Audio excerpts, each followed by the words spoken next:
Subcommittee on Coast Guard and Maritime Transportation will come to order. I ask unanimous consent that the chairman be authorized to declare a recess at any time during today's hearing without objection. Show that ordered. As a reminder, if members insert a document, they need to email it to us, documents tni@mail.house.gov. I now recognize myself for the purpose of an opening statement for 5 minutes.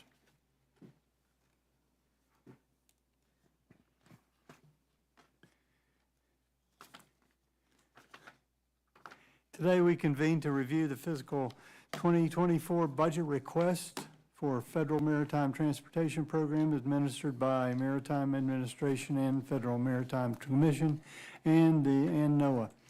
I'd like to welcome our guests, Rear Admiral Ann Phillips, Administrator of the Maritime Administration, and the Honorable Dan Maffei, Chairman of the Federal Maritime Commission.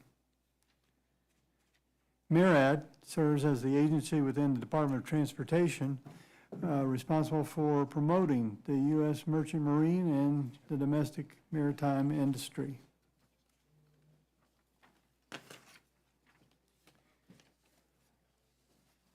In this pursuit, they are responsible for administration of programs that serve to strengthen national security and ensure a more efficient maritime transportation system. This subcommittee shares jurisdiction of MARAD with House and Armed Services Committee, which oversees the non-national security aspects of the merchant marine. This includes Port Infrastructure Development Program, known as PIDP, that provides grants in coastal seaports, inland river ports, and Great Lakes ports infrastructure to improve the safety, efficiency, and reliability of the movement of goods. The President's budget request for fiscal year 24 includes $230 million for this program, which is in addition to the $450 million in advance appropriations the program received through the Infrastructure Investment and Jobs Act. Through this program is intended to help optimize and improve port operations. I am concerned with the program's ability to fully realize this goal due to language Congress has routinely included in the program's authorization that prohibits the use of funds for automated cargo handling equipment.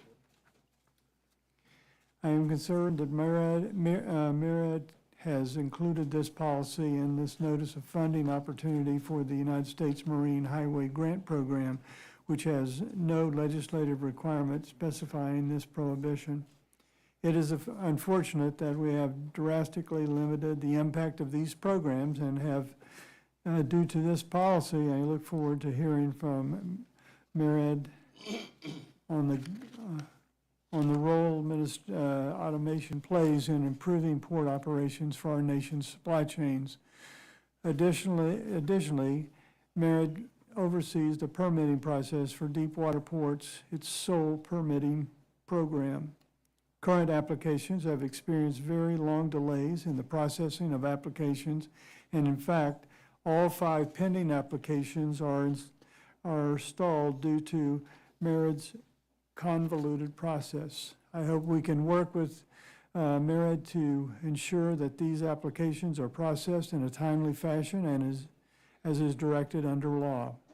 We also have FMC with us today to discuss the work being done to implement provisions of the Ocean Shipping Reform Act of 2022, known as OSRA. FMC is an independent agency responsible for regulation of ocean-borne transportation in the foreign commerce of the United States. The supply chain crisis that emerged following the onset of COVID-19 pandemic led to massive increases in ocean shipping costs, long cargo wait times at the port, and imbalance in maritime trade flow, leading to the frequent export of empty containers from the U.S. rather than moving inland to be filled with domestic produced products and goods. Congress, in response, passed the Ocean Shipping Reform Act of 2022 to help address many of these challenges facing U.S. exporters.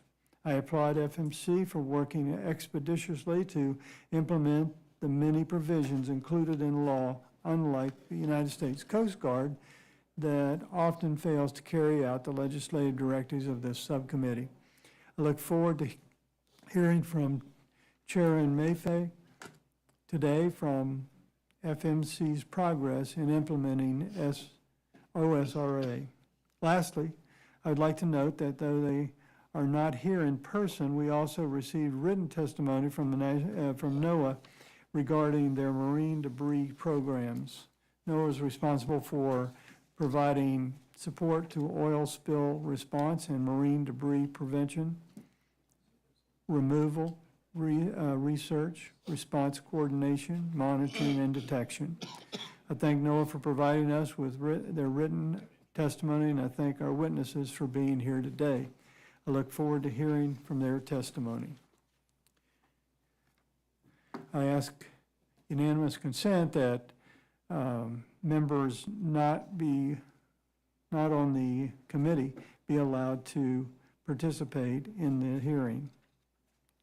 Without objection, show that adopted.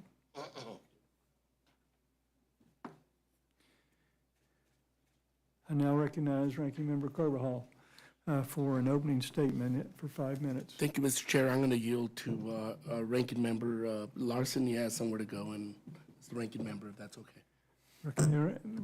Okay, that recognition is accepted, and Mr. Larson, you're recognized. Thanks, Mr. Chair. And I want to thank the Ranking Member for indulging me. I want to thank you for scheduling this hearing for the fiscal year 24 budget requests of MARAD and the FMC. The first in a series this committee will hold to inform us on maritime issues.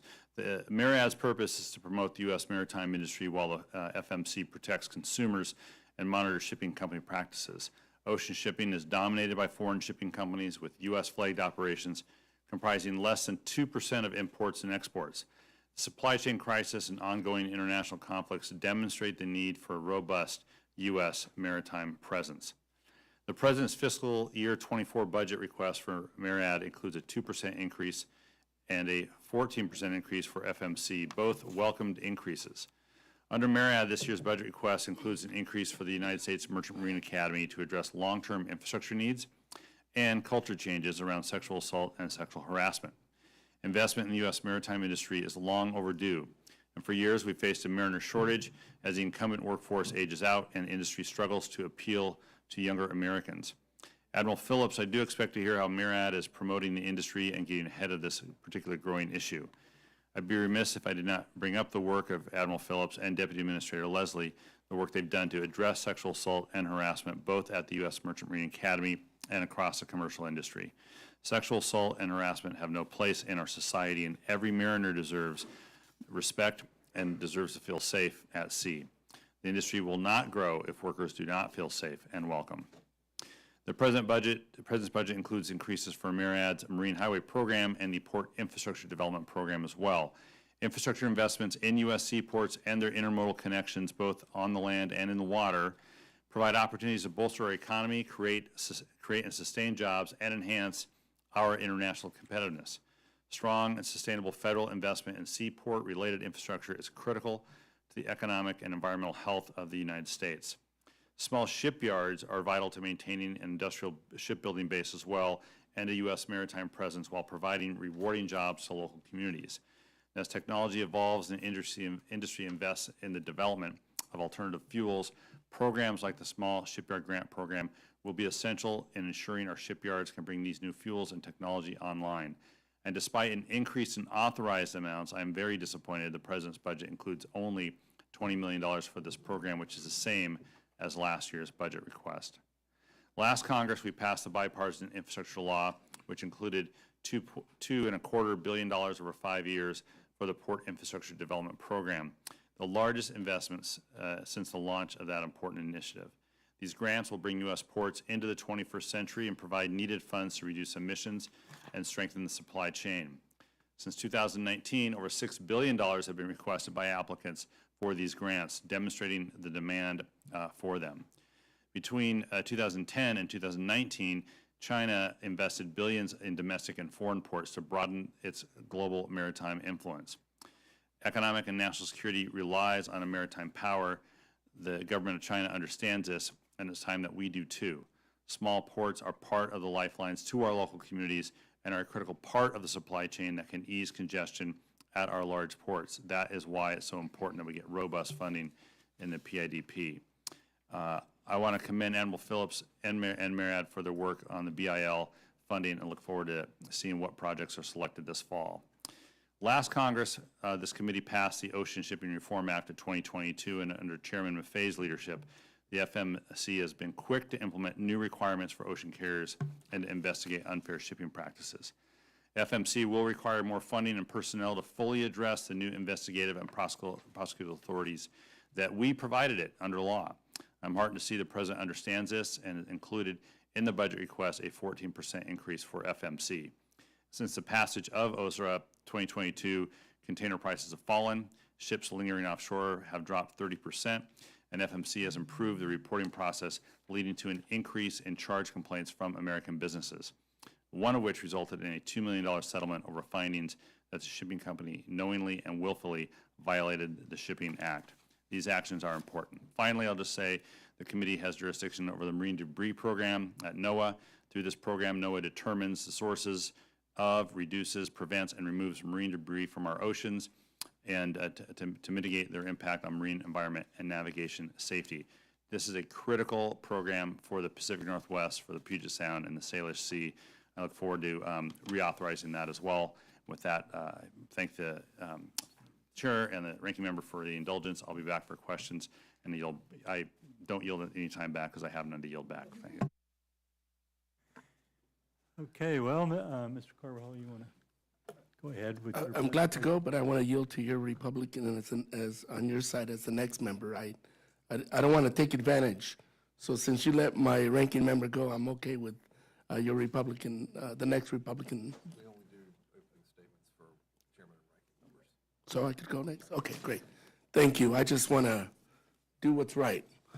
Thank you, Mr. Chairman, for scheduling today's hearing on the review of fiscal year 2024 administration budget, request for federal maritime transportation programs, and implementation of the Ocean Shipping Reform Act of 2022. Well, that was a mouthful.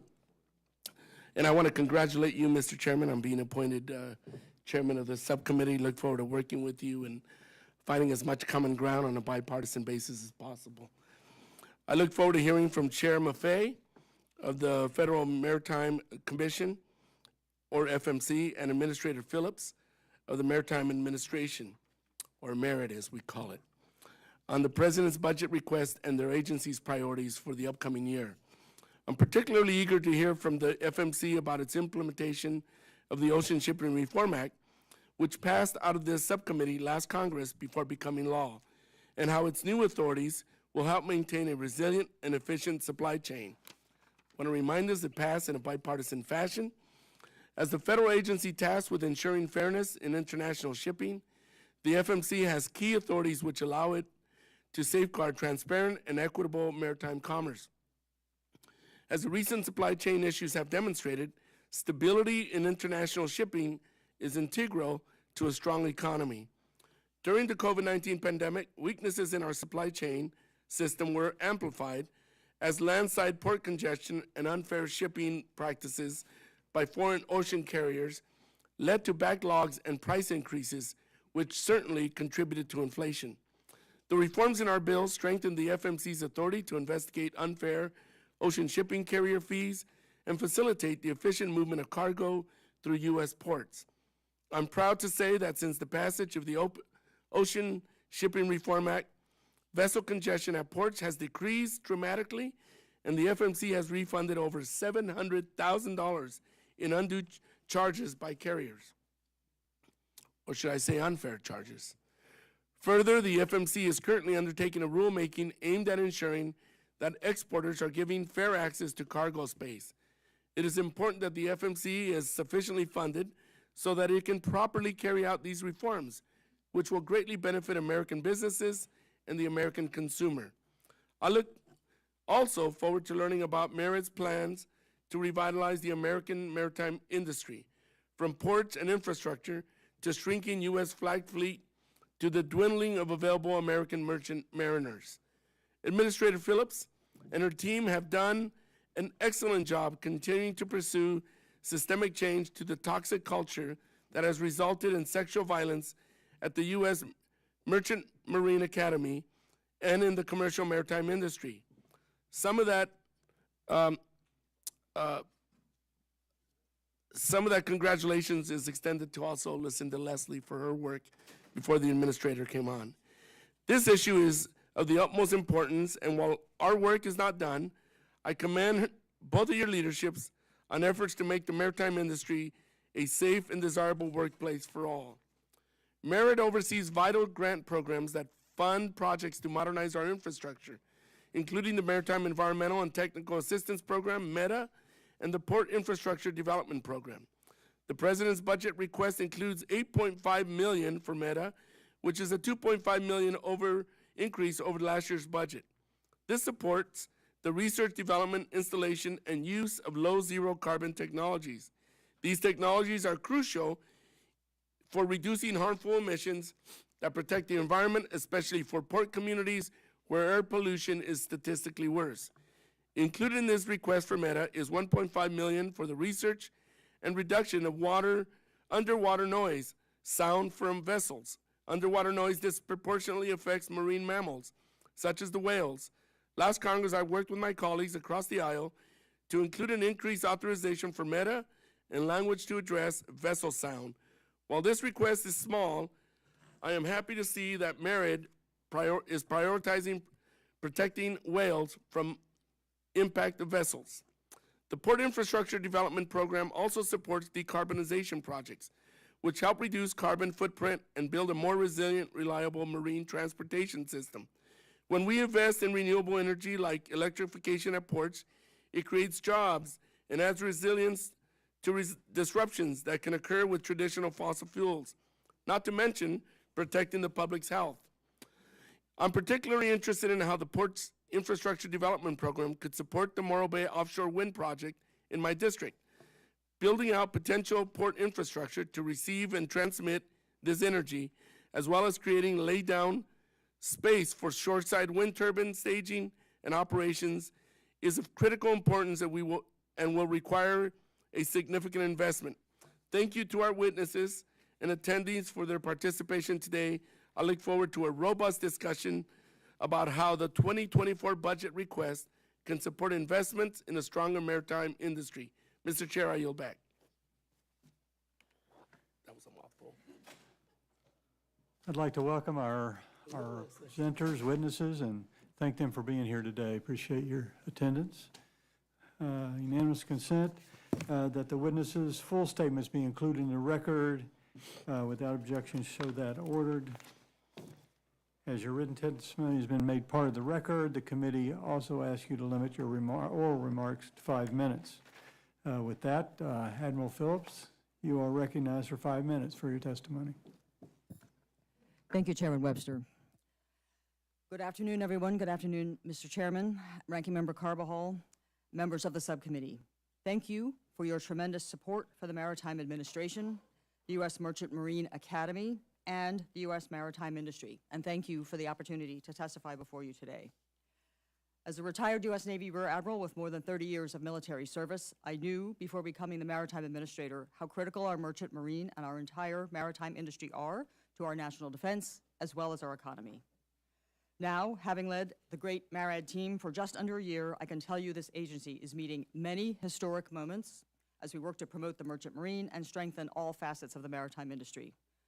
We are administering once-in-a-generation investments in ports and waterways made possible by the President's bipartisan infrastructure law.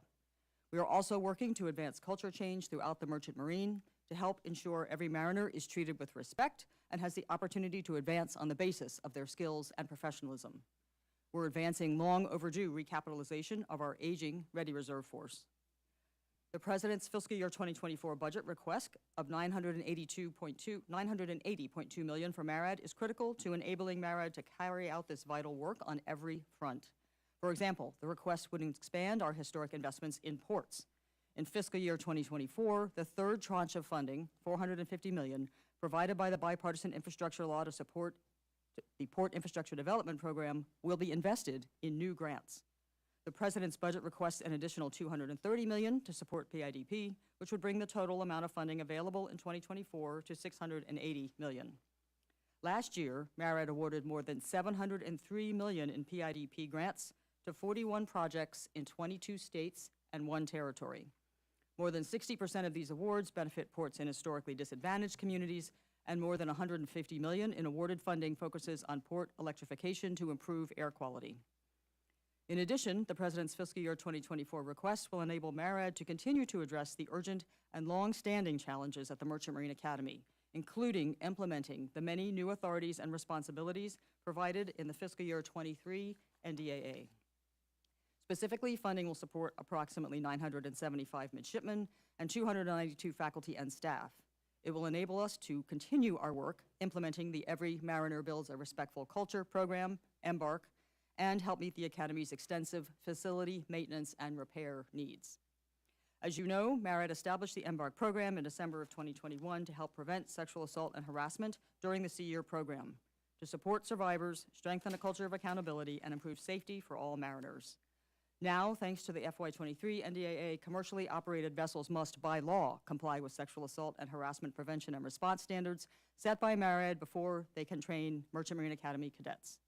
Further, the FY23 NDAA gave MARAD the authority to withhold payments from companies that receive federal subsidies if they do not comply with MARAD's policies and requirements. MARAD is working as quickly as possible to develop a proposed EMBARC rule pursuant to the authority provided by the NDAA. I note that today there are 16 commercial operators enrolled in EMBARC, and together they operate more than 140 vessels. The 2024 budget request also includes $92 million for capital and maintenance funding improvements for the Academy to help us advance capital projects and address the maintenance backlog. We have also implemented numerous measures to improve our ability to manage capital projects at the Academy, including creating a new position staffed by a senior executive to oversee all projects. Late last year, we provided the Academy's fiscal year 2022 capital improvement plan, which details project needs to support safety, health, and well-being of midshipmen. In December 2022, we awarded a campus-wide maintenance contract at USMMA, which has a $42 million ceiling over the next 5 years. And additional maintenance work, including the replacement of boilers, will continue outside that contract. Looking at our Sealift programs, the FY 2024 budget request, the full authorization of $318 million for the Maritime Security Program, and the budget requests $60 million for the Tanker Security Program. I'm pleased to report that at the end of last year, MARAD issued an interim final rule to implement the Tanker Security Program. The TSP application period closed February 17th, and we anticipate announcing the first 10 ships selected for enrollment in the near term. Thank you for the opportunity to present and discuss the President's budget for MARAD, and I look forward to any questions you and the members of the subcommittee may have. Thanks so much. Now, Chairman Maffei, you're recognized.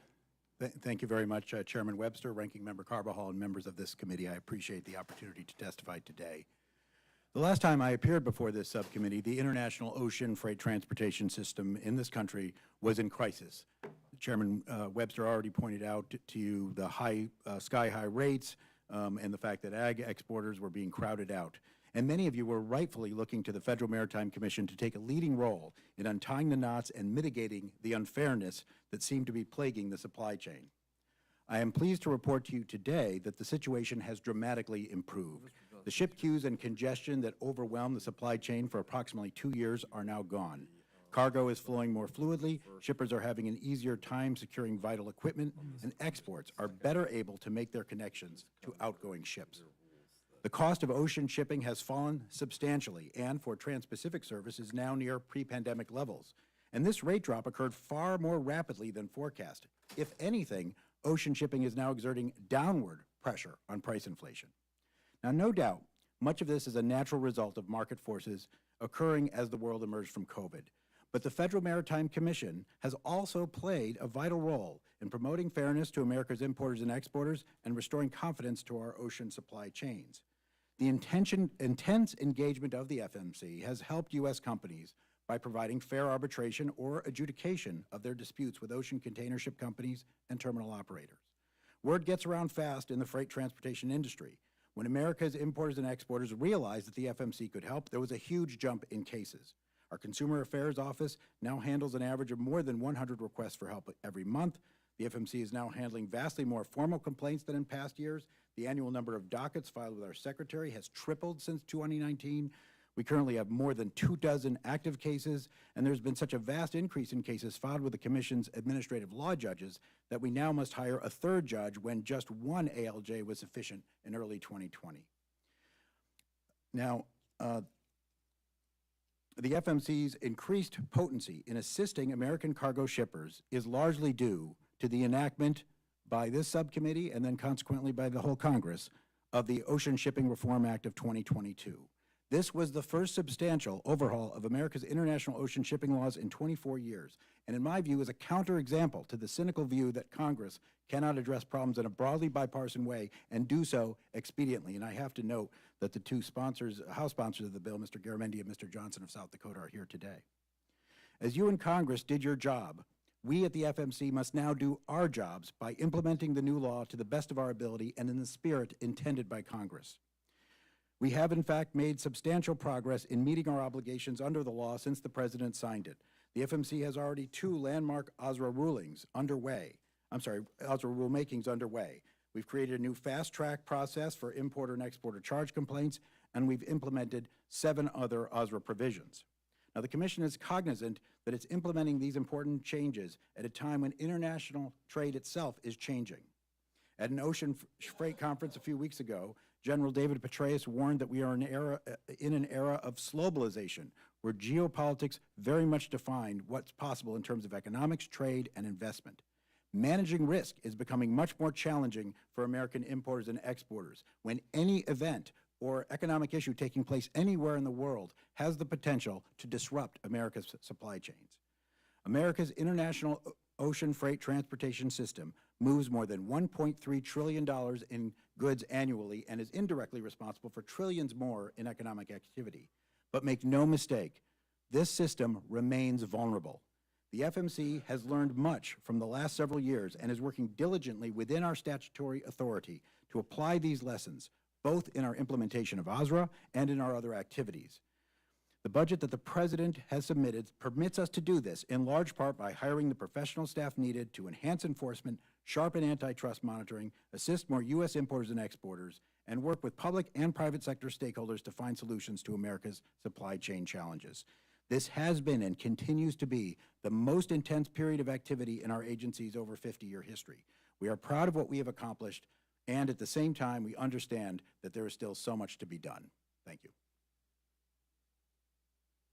And I too am happy to take questions from the committee. Thank you so much. Appreciate it. Well, we'll start with our questioning. I'll be first. And Admiral Phillips, planned deepwater ports in the Gulf of Mexico experiencing very long delays in their permitting process, and not real sure why that's happening, but they received that from Merit, and it's just not going. The permitting process outlined in Deepwater Port Act in 1974 specifies that process from application to issuance of a decision by the Secretary of Transportation should take no longer than 1 year, 365 days. However, several current pending applications are initially submitted several years ago and have been delayed by excessive requests from Merit for supplemental technical and environmental information, suspending the statutory process timeline. Applicants also report a lack of communication and transparency from Merit on where the process stands and what they can see to provide the needed information. First of all, why is Merit failing in the process these applications in a timely manner as outlined by law? And when is the decision expected for the Texas Gulf Link permit, which is now languishing for nearly 1,200 days? And anyway, maybe I'll continue on, and then you can come back and answer those 2 questions, okay? I'd like to shift now to discuss the Port Infrastructure Development Program, current law provides funds for this program to be used for fully automated cargo handling equipment.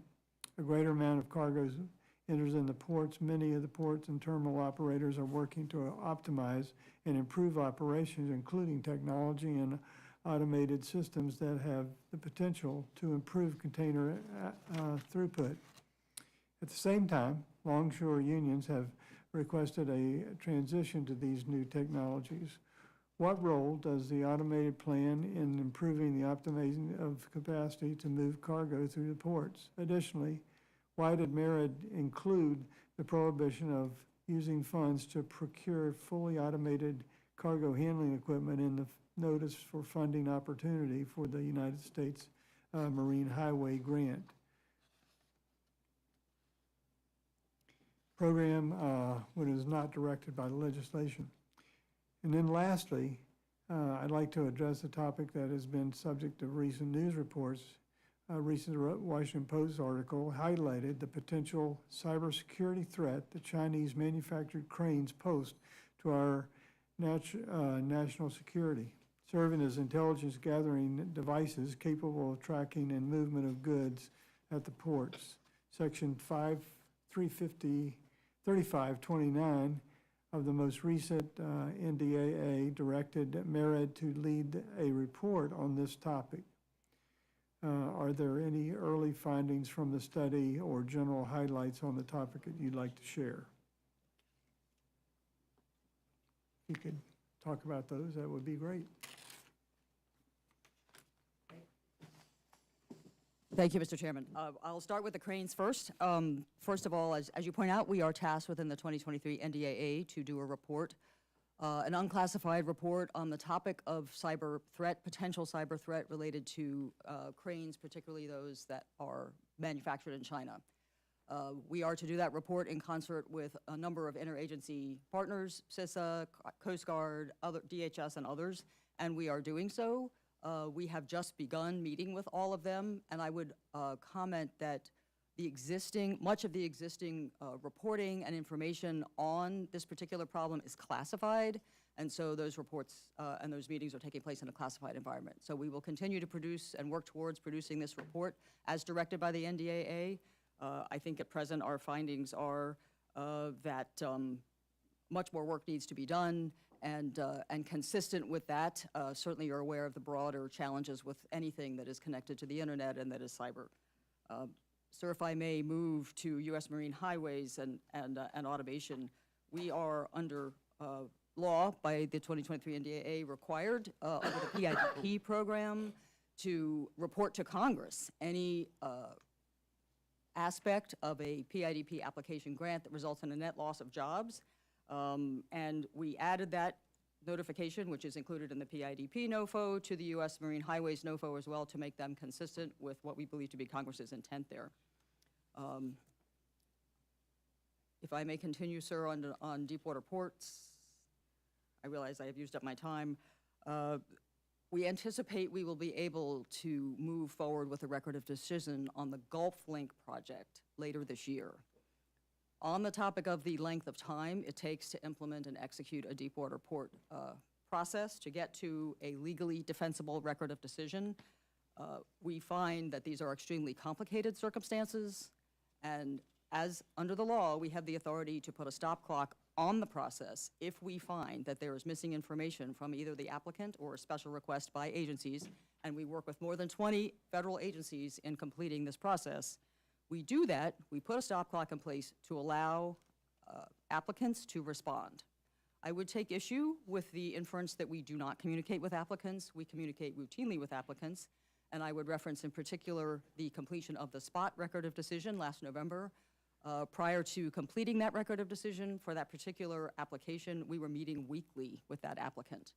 So we do interact with applicants on a continued basis. I would also point out that the longest pending application is on hold more than 1,000 days at the request of the applicant. So in my opinion, it is to the applicant's benefit that we have this opportunity to stop the clock to allow them to refine their application so that we can move forward scrupulously following the law and with the obligation and intent of a legally defensible record of decision so that we can move forward. Okay, well, my time has expired, so I'll go to Mr. Carbajal. You have questions, you're recognized. Mr. Chairman, your time's never expired.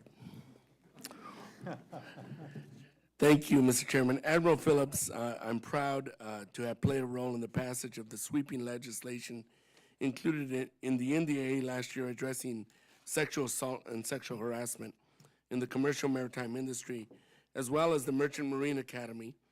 But I recognize that your work, and likely our work, is not done. I've heard repeated concerns about trouble recruiting and retaining commercial mariners. While we examine other ways to attract more individuals to the industry, how important is it that the industry becomes safer and more inclusive? And are you facing difficulty recruiting students to the academy? Thank you for that question, Ranking Member Carbajal.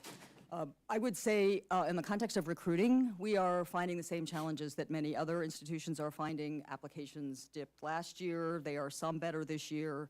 And we are finding that we are indeed able to recruit students, and yet still are facing challenges, as are other academic institutions.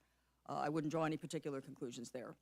However, moving forward to the issue of safety and security within the maritime industry, it is absolutely paramount that, as you point out, we continue this journey. We are at the beginning of a journey, not the end, and we thank the committee for its support by putting Embark into law, and have continued to take and have taken significant steps at the Academy to strengthen both their sexual assault prevention and response programs, to ensure that midshipmen understand what their rights and requirements are at sea. We've issued them satellite cell phones. As you know, they're voice activated. They can contact anyone at any time if they feel they must for any reason.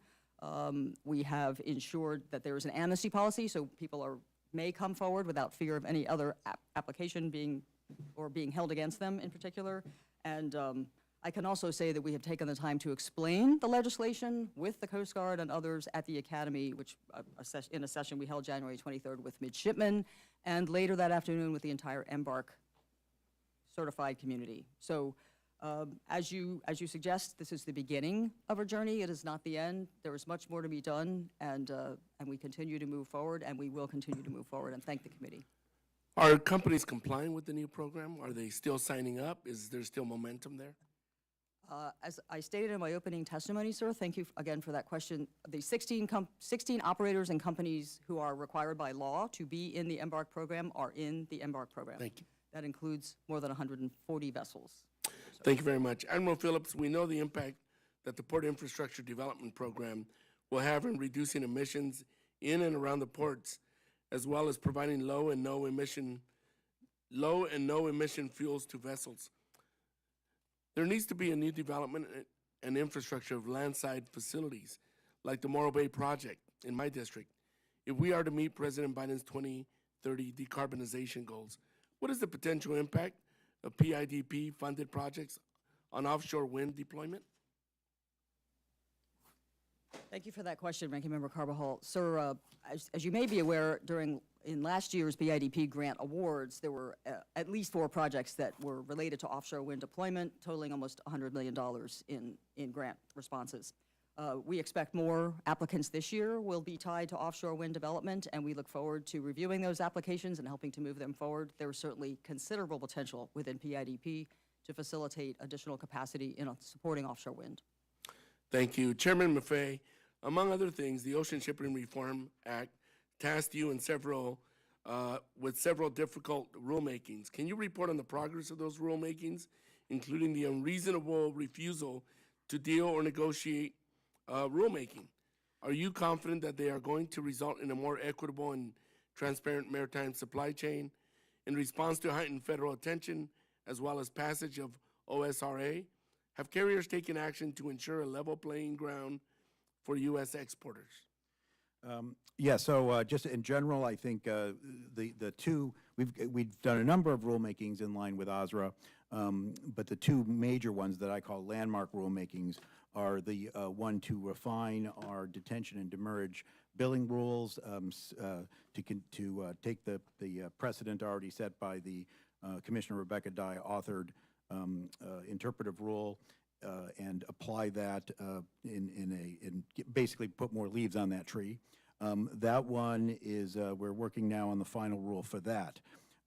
Where it has gone a little slower than I wanted was in this refusal to deal rulemaking. The reason for that, though, is not a bad reason. It's because we've gotten so many comments from 27 entities, lots of whom had very, very good points. The issue here is we're trying to maximize the benefits for U.S. exporters while minimizing any unintended consequences that then might harm them. So I would say that that is about the trickiest rulemaking we've ever done, but I think we're making very good progress. I will say that it's not going to be as narrow as just looking at the so-called refusal to deal provision, because I believe the intent of Congress was to look at also the provision that does not allow carriers to unreasonably refuse to take exports, which is in a slightly different part of the bill, but I view just as important. So Thank you, Mr. Chairman. I'm out of time. I yield back. I think I answered, so thank you. Thank you very much. Representative Gonzalez Colon, you're recognized for 5 minutes.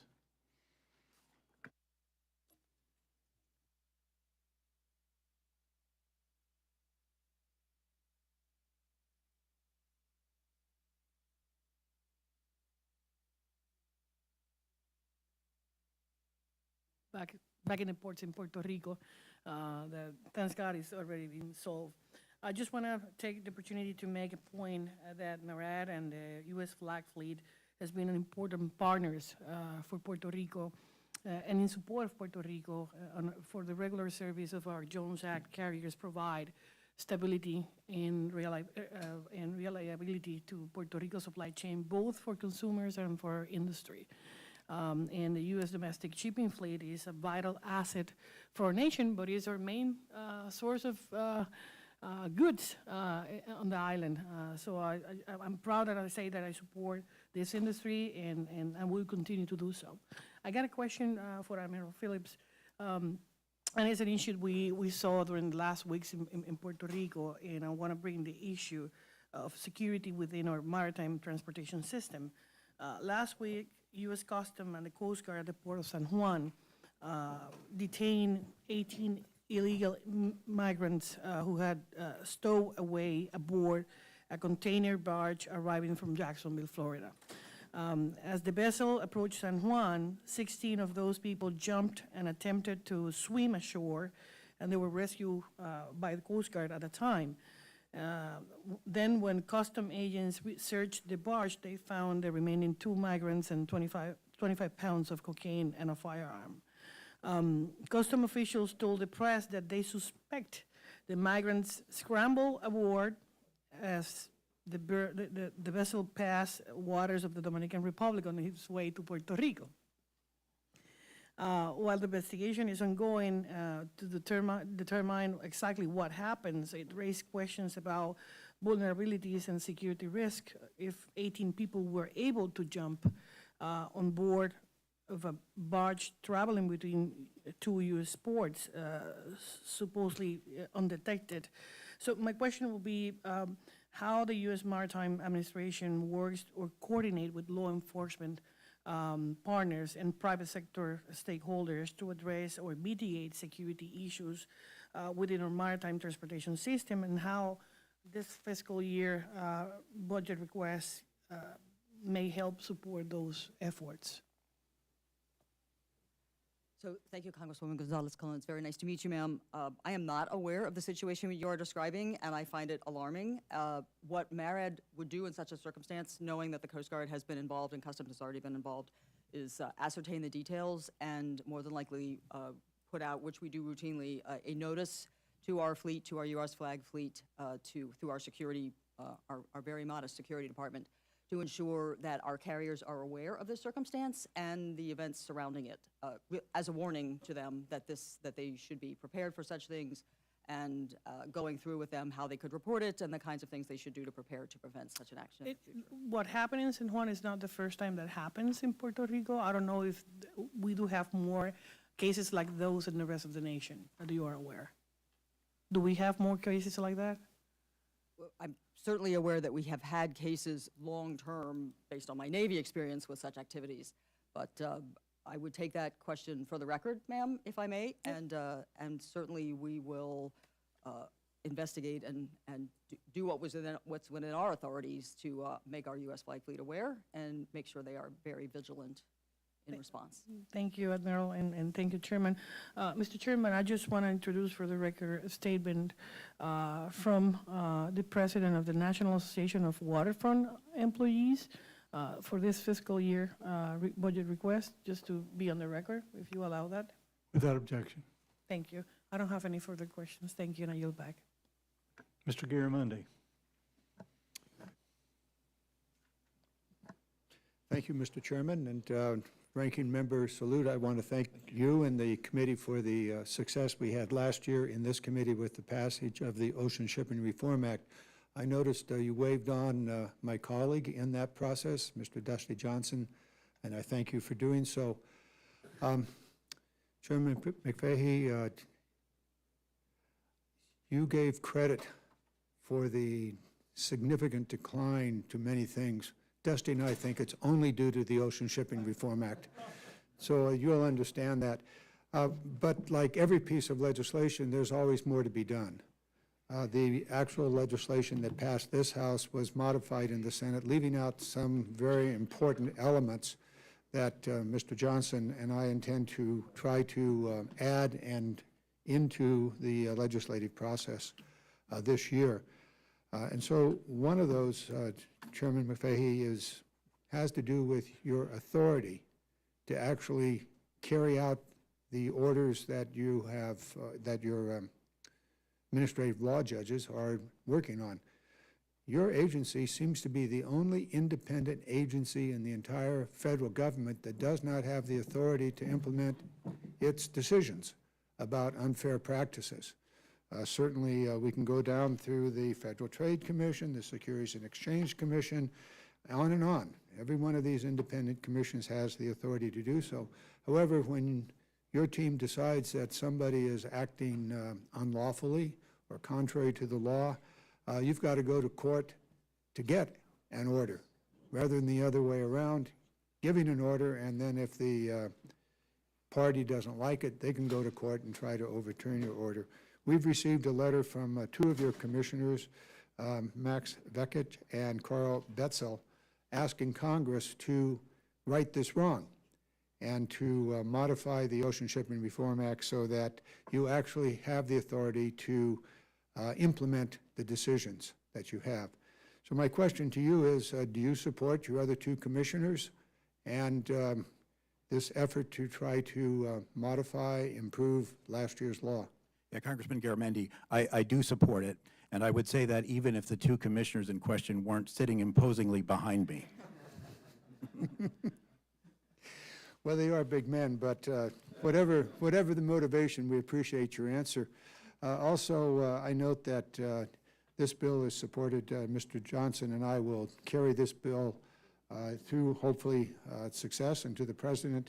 And I also note that Mr. Johnson has some additional reforms that follow along on, I would say, some errors that the Senate made that he hopes to correct, and I look forward to the opportunity to work with him on that.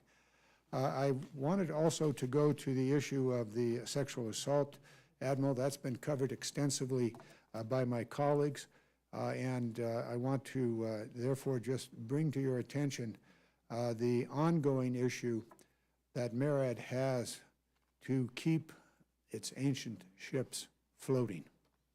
If you'd like to comment on that and spend the next minute and 30 seconds commenting on how you intend to keep those ships and or replace them, I would appreciate that. Yes, sir, Congressman Garamendi, thank you for that question. And I'm happy to talk about Embark, and I'm certainly happy to talk about ships. As you're aware, we are working a Ready Reserve Force recapitalization program which involves purchasing new vessels or used vessels.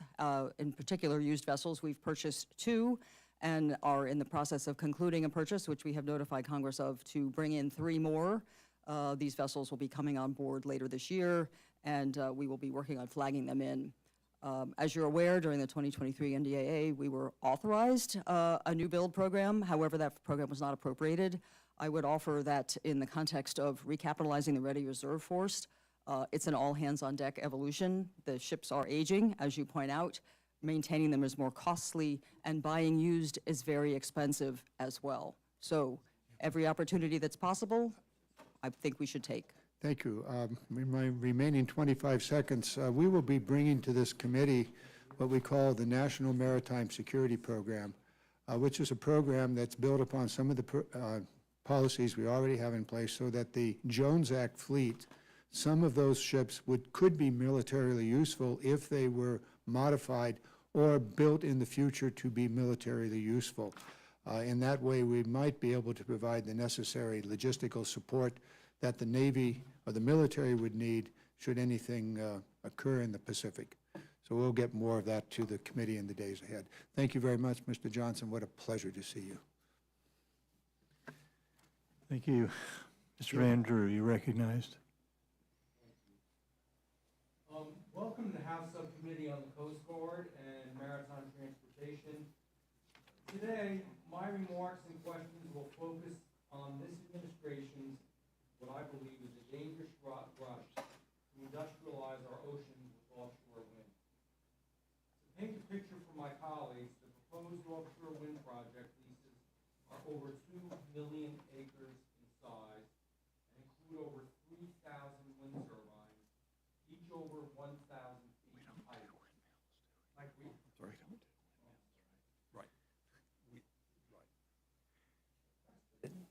There we go. Do I have it now? Yep, thank you.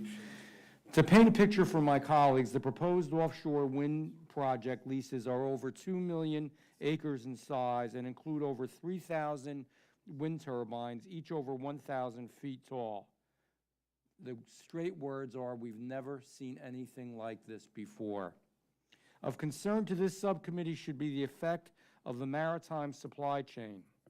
The Bureau of Ocean Energy Management has determined that the impacts of wind turbines on navigation and vessel traffic will be, quote, major, and could result, quote, in personal injury or loss of life. It is obvious why these projects are dangerous. First, offshore, wind leases will obstruct major maritime traffic lanes. Thousands of vessels will be forced into tight bottlenecks. Second, offshore wind structures interfere with navigational radar. This interference affects both commercial and military vessels, as well as search and rescue helicopters. The fact is that maritime transit in offshore wind complexes will be difficult and it will be dangerous. And our supply chain will become even more fragile. Congress must shine a light on the true costs of offshore wind industrialization and hold this government accountable. I direct my questions to Rear Admiral Ann Phillips, Administrator for the United States Maritime Administration, and I thank you for your service to the United States Navy. Since 1958, the Maritime Administration has regularly published the official instruction manual on collision avoidance radar. Most recently in 2005, this matter is under your purview. Has the Maritime Administration conducted any assessments of the effect of offshore wind structures on collision avoidance radar? And if not, would you commit to investigating this phenomenon? Thank you, Congressman Bandrew. To my knowledge, we have not conducted a specific investigation into the impacts on collision avoidance radar. I would certainly think that if there were issues related to this, that the maritime industry would have contacted me. However, I appreciate your interest in such a strong safety measure.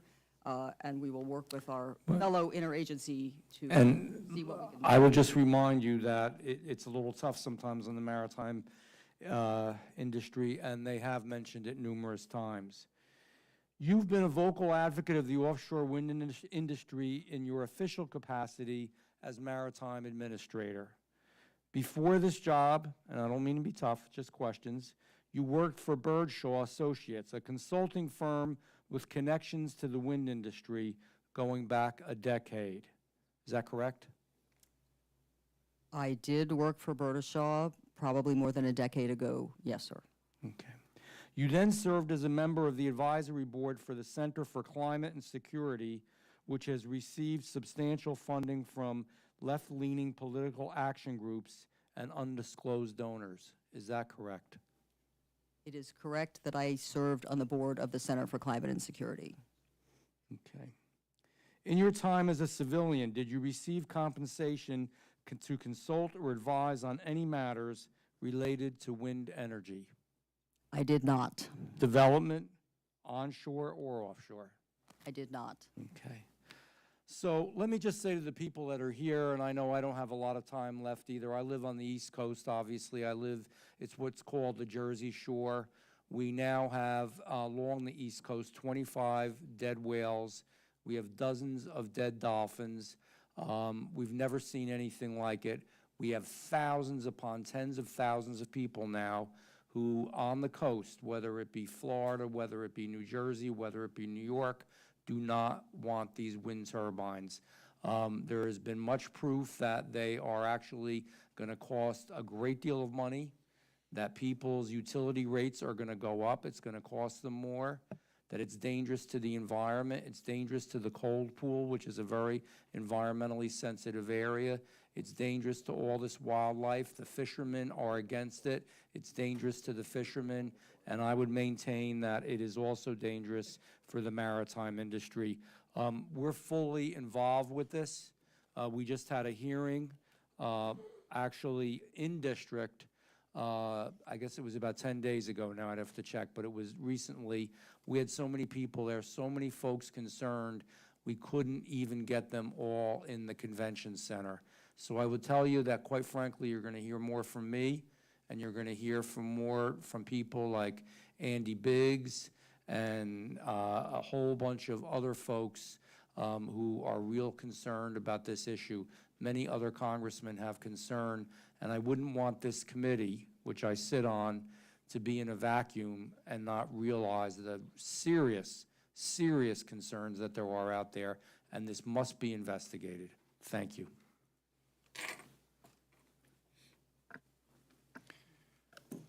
I knew that'd make everybody quiet. Thank you for that question. Ranking Member Larson, you're recognized for your question. Thank you. Just to start, Admiral, is it the Biden policy position to develop offshore wind generally? Yes, sir, it is. Yeah, should we expect someone who's an appointed person in the Biden administration to do anything but support the Biden administration policy, and if you didn't, you'd leave? That's usually how it works. That's an interesting question, sir, but I support All my policy. questions are. Yes, sir, thank you very much. Yeah. I look forward to them. Thank you, sir. All right, great, sure.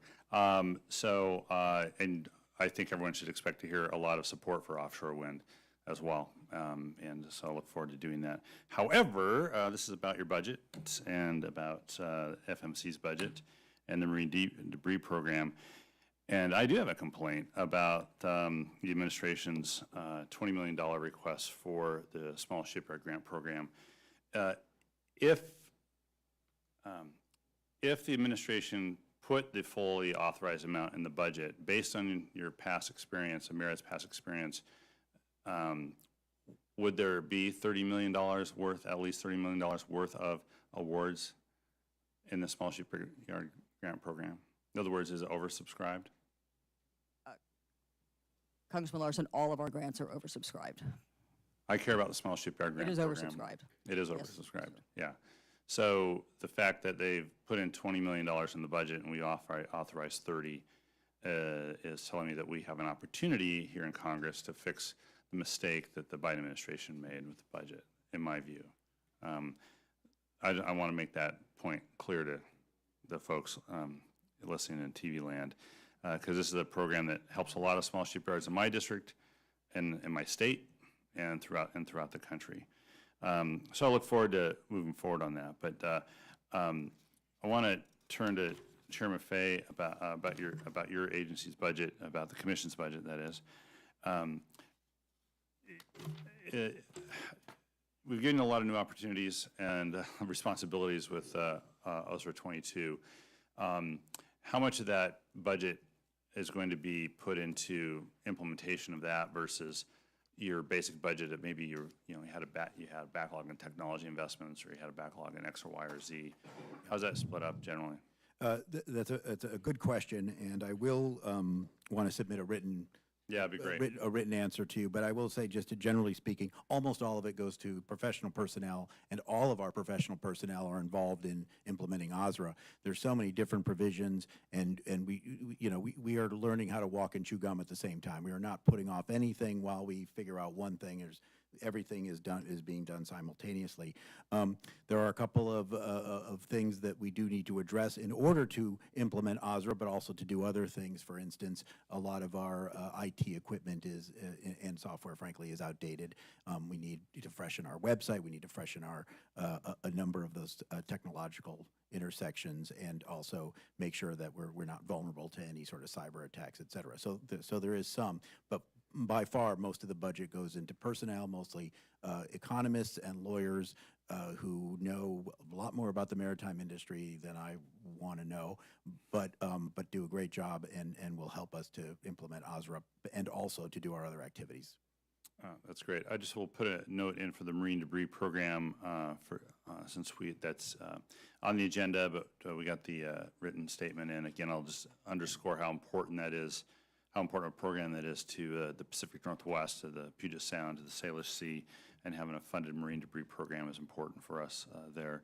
And so I know that other folks have gone over time, and so I will yield back a full minute in making up my contribution to this committee. Thank you.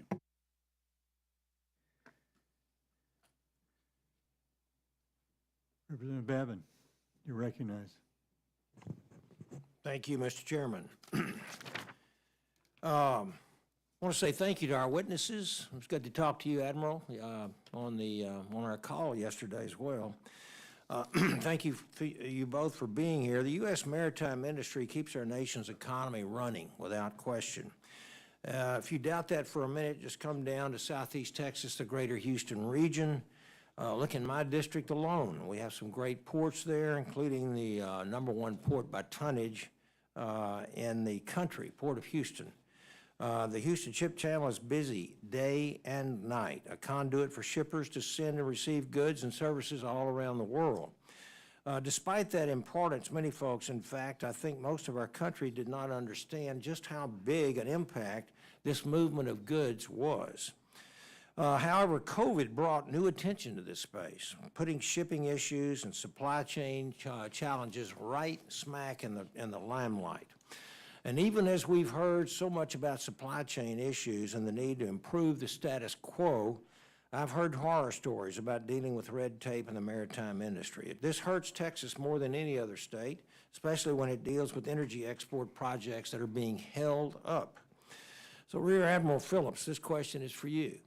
Piggybacking off what Chairman Webster had alluded earlier, the Deepwater Port Act provides a statutory timeline of about a year for MARAD to process and approve or deny a deepwater port application. I understand that these projects can be complex, but MARAD is taking much longer, more than 3 years, to process many of these applications. And since 2015, MARAD has issued only 1 record of decision and 0 licenses for deepwater ports, despite the filing of 8 deepwater port applications since that time. I find that extremely disturbing, given the project proponents are spending millions of their dollars to develop these projects only to have them stalled in your agency. For example, as Chairman Webster brought up, Texas Gulf Link is in year 4 of supposedly a 1-year application process, because every time MARAD is supposed to give them an answer, they start asking duplicative questions and pushing the timelines. Even worse, this is costing Texas Gulf Link big time. They're paying millions for MARAD to just do their job. Your response to this issue is just that MARAD is scrupulously following the law. Well, asking the same types of question over and over again because it resets the clock isn't that MARAD's statutory responsibility. MARAD needs to be transparent, honest, and straightforward with private sector partners. Who at MARAD is ultimately responsible for these applications moving along in a timely fashion, and what steps are they taking to ensure applications are being processed in a transparent, efficient, timely manner, and that applicants are being kept informed of what is going on with their projects? I'd like to hear that. Thank you, Congressman Babin, for that question. I sign the records of decision. That is delegated to me by the Secretary. So I am the person at MARAD who is responsible for moving these programs along, and I accept that responsibility. I would point out that the record of decision for the Delphin project was approved in 2017. The project did not move to a license because the company was not ready to do so. We've signed the spot rod, as you know, last fall, and we anticipate moving forward with a license for that later this year. The Gulf Link project is moving forward as well, and we anticipate we can move to a record of decision with them later this year. As discussed, these are extremely complicated projects.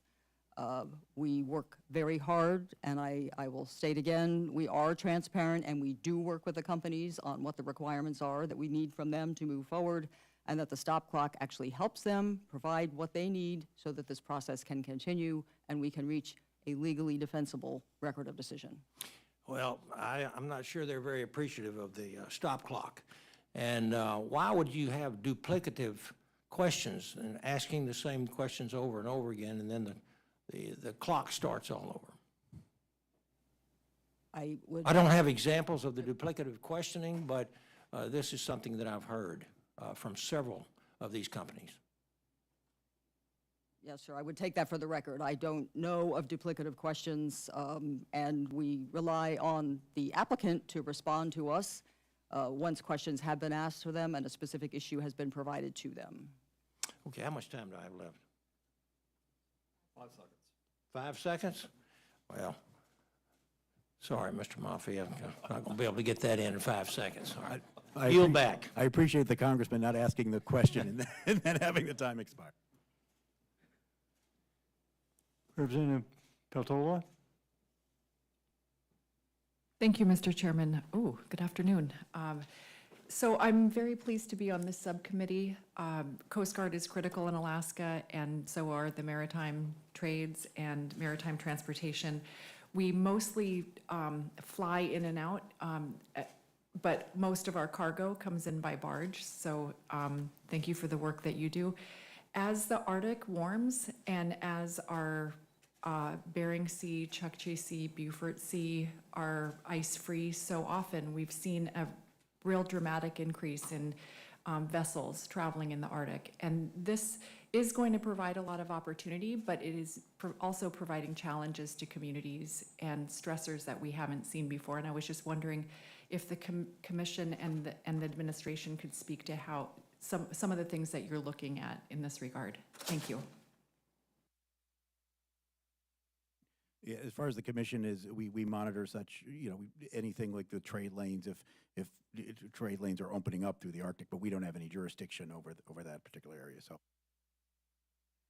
Yes, ma'am, Congresswoman, thank you for your question. We work with the Committee for the Maritime Transportation System, who does look at Arctic issues. We are a member of that. We host them actually at MARAD. They have done work in the Arctic and continue to do work on the matters surrounding Arctic matters, as well as the Coast Guard, who is definitely, as you point out, a critical player in Alaska and very much involved in safety with regard to maritime operations in the Arctic.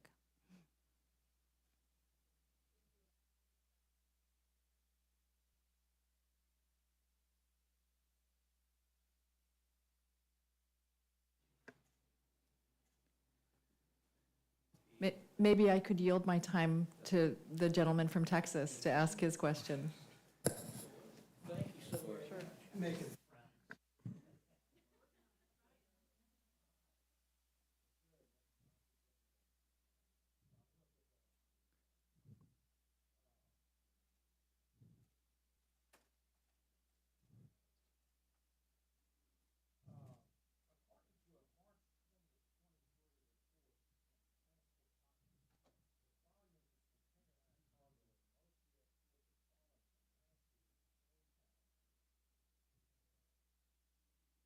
Could you hear me? Yeah, Okay. From last year at the same time, and certainly since the height of the COVID-19 pandemic, do you foresee supply chain congestion returning to U.S. ports in 2023 or in the next 5 to 10 years? I know you don't have a crystal ball, but without further amendments to the Shipping Act? I think that the cargo flows are extraordinarily difficult to predict. I wish I could give you a better answer to this question, but what I will say is that what we've learned both with COVID, initially, by the way, a lot of people in the industry thought COVID would, mean exactly that, very little shipping, right? And then it was this boom of everybody staying at home and having nothing to do and shopping and whatever that created this extreme opposite situation. Now we have a situation where things have fallen far faster than anybody in the industry predicted. So whether it could return in 2023, I'm not sure. I would say that the odds are against it but that said though, because of the economy and other things like that, but I would not underestimate the possibility that American consumers could yet decide that all this stuff in warehouses, the extra stuff that you've read has gotten stuck in warehouses and that sort of thing, they won't want that. They want the latest thing. And so I think we need to be ready for another boom. Now, will it be the kind of boom that in demand that we saw under COVID? No, I doubt it would be that high, but we need to be ready. So for instance, the reason why we need to get the export rule in place, the reason why we need to get the detention demurrage rules in place are not necessarily for this moment, but they are for the next crisis. We are in the calm after the storm, but also the calm before the storm, in my view. Thank you, and I appreciate the gentlewoman's yielding. Am I completely out of time? How much time do I have left? A minute and 30 seconds. I got one more then, okay. As FMC Commissioner, you are no doubt familiar with the incentive principle, which essentially states that demurrage and detention practices are reasonable under the Shipping Act only if they incentivize cargo flow. In applying the incentive principle, do you agree that the FMC must avoid actions that would disincentivize the flow of cargo? And for example, by allowing shippers to further delay container retrieval past free time? Yes, the incentive principle, Rebecca Dye came up with after a lot of consultations within the industry. She was in the middle of a fact finding. And it is difficult, but because the particulars do matter here. But yes, the idea is to make sure that detention demurrage does exist, right? This is, we were asked, well, why don't you just suspend it, et cetera, when there's so much unfairness going on. And the truth is we can't, if we suspended it, it would all be worse. There'd be even more. Legitimate detention and demurrage is very, very important to keep cargo flowing. But it must be follow that incentive principle, meaning that if you can't, if a shipper can't pick up their cargo because an importer or exporter can't pick up their cargo because the terminal is closed, there's a blizzard, or they're just, maybe even they're just closed on the weekend and they can't pick it up that day, they shouldn't be charged for that particular day. And if they can, then they should be. So there's a lot packed in that, and I'd like to maybe have a further conversation with you. But yes, I do believe in the incentive principle. It's absolutely essential, and that it is what OSRA is all about, is adding the leaves on that tree. Good, thank you, and I see that my time is out, so yield back. Okay, so where were we? Yes. Mr. Ezel. Ezel. It's like we're all having a little trouble with this button today. Thank you, Mr. Chairman, and it's Ezel, one word. I'll never miss it again. I've been working on that, so thank you all for this afternoon and being a part of this committee. Mr. Maffei, when I'm talking to the ports in my district, I hear how port property used for marine terminal operations is pretty limited across the country. And I think this, of course, contributes to port congestion. Can you expand on the importance of picking up shipping containers in a timely manner? Yeah, it's absolutely essential to keep cargo moving. The presumption of your question is absolutely correct. Most of the ports in this country are near or in urban areas, of course, right? That's where the business is. And because of that, it is very difficult to get new property, as we saw, particularly in the LA Long Beach area during COVID. So it is very, very important that people pick up their containers on time, that they drop them off. One of the things was upsetting is these reports of large, huge customers like the big box stores or whatever getting 3 or 4 weeks of free time. There is some evidence of that. Mostly that's not the case, but if you have excessive free time, it does create those bottlenecks. So all of that is very important. It's also important to make sure that empties can be picked up. And one of the things that we're being careful about in terms of our refusal to deal rule is to make sure that we don't create the unintended consequence of all these empties being left. So you're totally onto something. I will say, though, that it does also exemplify how much the ocean supply chain is dependent on the rest of the supply chain. If we had more warehouse space, if we had better roads, better highways, if you build a bridge in middle America, it helps me. So we can't just look at the ports, but it's a very good point, sir. Thank you. Recent reports have shown the container volumes at most U.S. ports have fallen, as we've talked about in the last year, and certainly has lowered since the height of the COVID and related consumer spending, which you mentioned in your testimony. When considering these facts, do you think more amendments to the Shipping Act are needed to prevent supply chain congestion in the U.S. ports, or should we let markets adjust? And can we talk about what FMC is doing to provide certainty to exporters during the implementation of the Act? I'll answer the second part of that question first. The certainty to exporters, I mean, we're just trying to make everything we do completely transparent. We are in close touch with a number of the exporter groups, particularly the largest ag groups.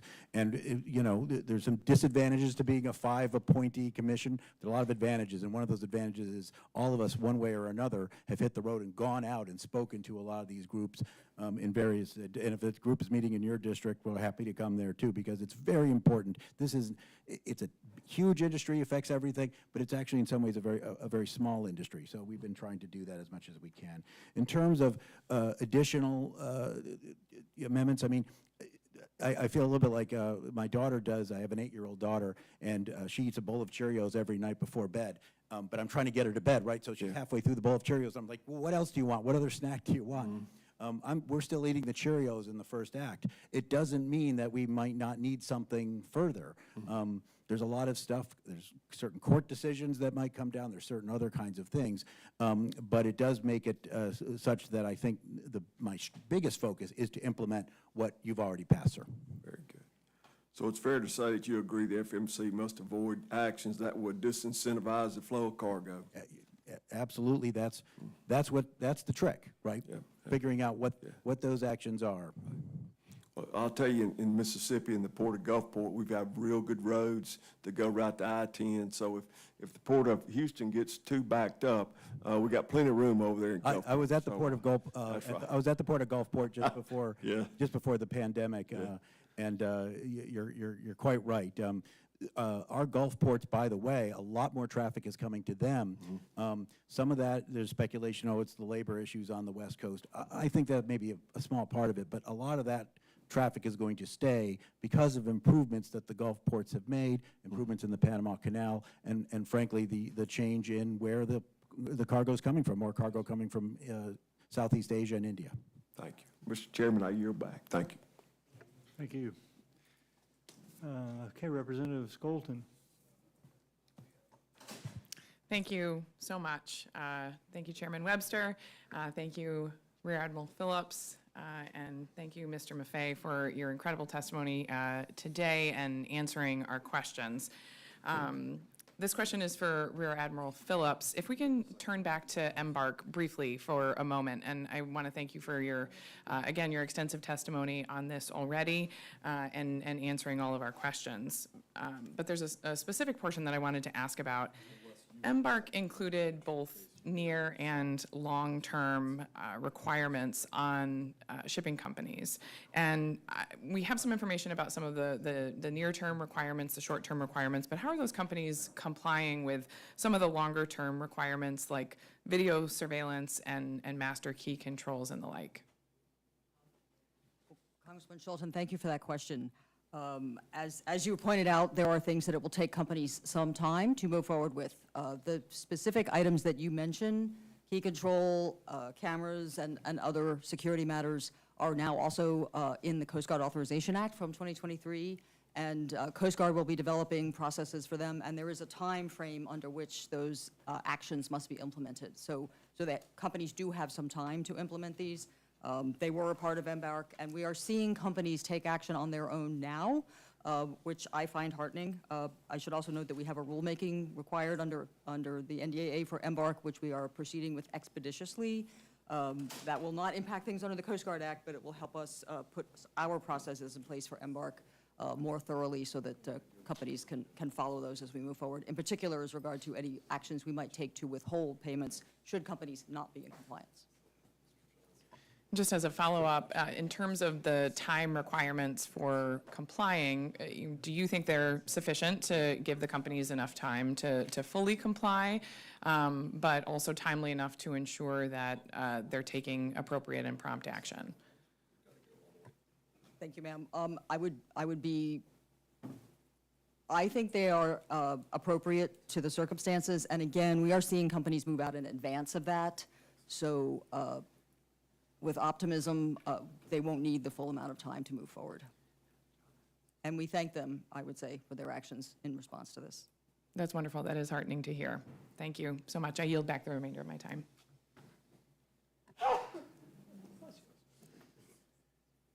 Representative Johnson, you're recognized for 5 minutes. Thank you very much, Mr. Chairman, and it's been gratifying to hear so many good words said about the Ocean Shipping Reform Act. And one of the surprising things that happens to all of us when we get to Congress is that we realize that there are actually good members here, that not everybody is sort of a cartoonish villain. And I discovered one such good person in John Garamendi, who's just been an incredible partner. You know, the House works a lot harder than the Senate. Nobody doubts that, of course. But, you know, we passed the Ocean Shipping Reform Act out not once, not twice, not 3 times, but 4 times. And as John mentioned, we don't think we're quite done yet, and I appreciate that Chairman Maffei, by the way, I've heard 5 different pronunciations of your last name today. When I was in your body, the Congress, I used to say it rhymes with buffet. Yes, well, that's actually Anything you helpful. want for $9.95. And I understand that you are, as you're saying, busy eating Cheerios, but I think Mr. Garamendi and I think you could probably use another bowl on deck for when you get done eating the first bowl. And so next week we'll be introducing the Ocean Shipping Reform Act 2.0. I think, as John mentioned, undo some of the damage the Senate did with their revisions, and I think we'll do a better job of hitting the center of the target. But getting to OSRA 1.0, Mr. Chairman, one of the things we did is provide you the power to promulgate rules around this refusal to deal. You've talked a bit about that. And I know we had 120 members of Congress weigh in, and then you had an additional, notice of proposed rulemaking and solicited comments. Do we have a timeline? Do we have a sense of when you're going to be done? Yes. Because of so many valuable comments when we did the first notice of proposed rulemaking, we are making significant enough changes that we want to do a supplemental. It just wouldn't be right to just go to final rule without having a comment period so the public could comment on what we're coming up with. I expect that supplemental to be out very soon. Let's say, I'm trying to think. I don't want to promise next week, but I'll say in the next month. We're working very hard on that. So I heard next week. Just yeah, right. Everybody heard next week. So yes, we're working on that. It's very important. I will say this: the wonderful thing, the good thing about the current environment is that we aren't experiencing these problems to the same degree that we were in the midst of COVID. So when you wrote, do this really, really fast. every hour practically was of the essence. It is less that now, and it is so important that we do get it right, because as many of your colleagues have pointed out, there could be unintended consequences on these very exporters that we're trying to help if we don't get this right. Well, and I would note that I've had a number of these foreign flagged ocean carriers admit to me in my office that because they know the cop on the beat has new tools available at their disposal, maybe not perfectly well defined yet, but getting close, they've, of course, changed the way they do business, and that is to the benefit of American exporters for sure. So I want to shift to the vessel operating, the common carrier audit system that you all have. And for those of you who don't know, this collects detention and demurrage billing information for the 9 large foreign flagged ocean carriers. And you had mentioned in your testimony, sir, that this is really valuable information. Clearly, I know that you're not going to have, company-specific audit findings released to Congress. There would be all kinds of business information why that might not be appropriate. But do you think summaries of your findings could be beneficial for lawmakers? I think potentially. First of all, we are happy, of course, to give any lawmaker a detailed briefing on various things. There are some requirements of OSRA, for instance, that we haven't implemented yet. We haven't gotten to that deadline yet, but in terms of reporting overall import and export volumes, that we certainly will do. There are probably other areas that could be useful both to Congress and the public, and I'm happy to look into that. I think these audits, which actually, I established when I became chairman, because it was so important that we, I mean, these are foreign carriers, but we do want to communicate to them what the best practices are. We want to give them some opportunity to follow our detention demurrage rules, to make sure they have measures in place to avoid unfair retaliation against an exporter or importer who maybe brings a case against them, to make sure that they do have a vibrant export program. So that's what it's for. But yeah, I'm happy to get together with you. So, Mr. Chairman, I'm out of time. I will close by noting that the bowl of Cheerios Congress gave your team to devour was enormous. And I want to thank every single employee of the Federal Maritime Commission for the incredible work y'all are doing. That is very kind of you, Congressman, particularly because, as you know so well, it's really the staff that the biggest burden lands on. So thank you for thanking them. Yield back. Representative Auchincloss. Thank you, Chairman. Rear Admiral, I appreciate you being here again with us. I'd like to ask you about offshore wind. Over 25 different types of vessels will be needed to build each offshore wind farm. To help build these vessels, on June 21st, 2022, MARAD designated offshore wind vessels under the Federal Ship Financing Program, also known as Title 11, as vessels of national interest. Since that designation, has MARAD seen an increase in Title 11 applications? And do you know how many more than previously? We have seen an increase in Title 11 applications. We have 7 applications pending now. We anticipate more, and 5 of those 7 are for offshore wind vessels. Do you know what kind of vessels? All kinds, small to large, everything, including rockfall vessels and other things. Do you agree that we need further investment in U.S. offshore wind vessels to meet President Biden's goal of deploying 30 gigawatts of offshore wind by 2030? And would you be willing to work with my office on that effort? Thank you for that question, sir. We certainly agree that we would absolutely be willing to work with your office, and additional investment is always welcome in the maritime industry to grow the industry and grow jobs and certainly jobs in the maritime workforce. Yeah, and I'll note that the Title 11 program has not received appropriations since FY 2018 and has only been funded by Congress twice in the last decade. I believe it should receive increased appropriations to help build the hundreds of vessels needed for the new American offshore wind industry. And I will move on, but continue questioning you, Rear Admiral, about the mariner shortage. When you testified before the committee on September 14th, 2022, you stated that vessel operators report that mariner availability is still a challenging issue, and that you were hosting a summit on September 23rd to discuss recruitment and retention challenges for mariners. As you know, one of the issues impeding mariner retention is the antiquated merchant mariner credentialing system. Section 11511 of the FY23 NDAA requested a report by the USCG Commandant in consultation with the Maritime Administration on modernizing the merchant mariner credentialing system. that was due 2 years after the passage of that law.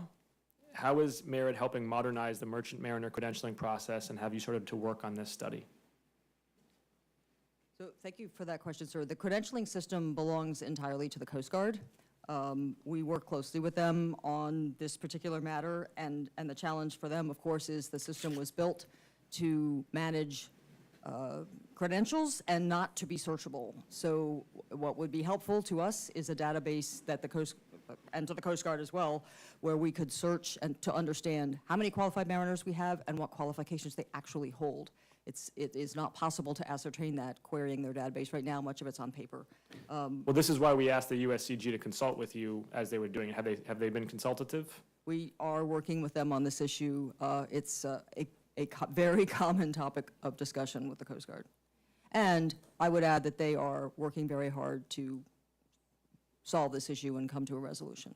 Do you have confidence that they'll be able to issue this report on time? Congressman Auchincloss, I can't speak to the report. I know that they understand the need. Got it. I'll actually yield back the rest of my time, Chairman. Thank you very much.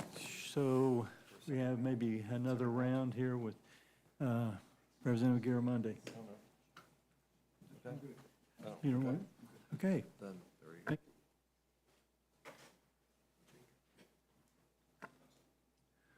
Are there any, well, everybody's left. There's, I can't ask questions. nobody can ask questions, so that's it. Seeing none, that concludes our hearing today, and I'd like to thank the witnesses for their testimony. It was really appreciated. Thanks for listening. I ask unanimous consent for the record. Today's hearing remain open until such time as witnesses have time to provide answers to questions that may be submitted to them in writing without objection. Show that ordered. I also wanted to ask unanimous consent that the record remain open for 15 days for any additional comments or information submitted by the members or witnesses to be included in today's hearing. Without objection, so ordered. The subcommittee stands adjourned.